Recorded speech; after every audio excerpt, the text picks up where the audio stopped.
Hi everyone. If your Aerlang massage gun is not charging, can be due to charger related issues or port related problems or battery faults. So in today's quick video, I'm going to show you step by step how you can fix it very easily. So in order to fix it, the very first thing that you need to do here is to simply do a power reset. For that, you just have to simply press and hold the power button on it, then wait for about 10 to 15 seconds. Afterwards, you just have to simply wait until it restarts and then simply check if it is now charging again. Now, you need to also check the charging setup carefully.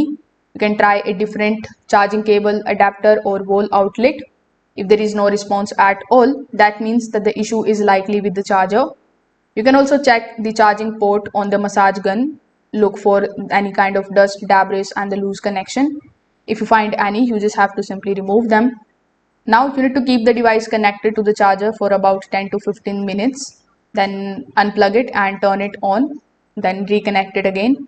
This is also going to help you reset the internal charging circuit. So you can try all of these easy fixes, basically the reset and the charging method, in order to see whether your Aerlang massage gun is now charging properly. If this video helped you out, make sure that you like this video and subscribe to the channel. Thanks for watching.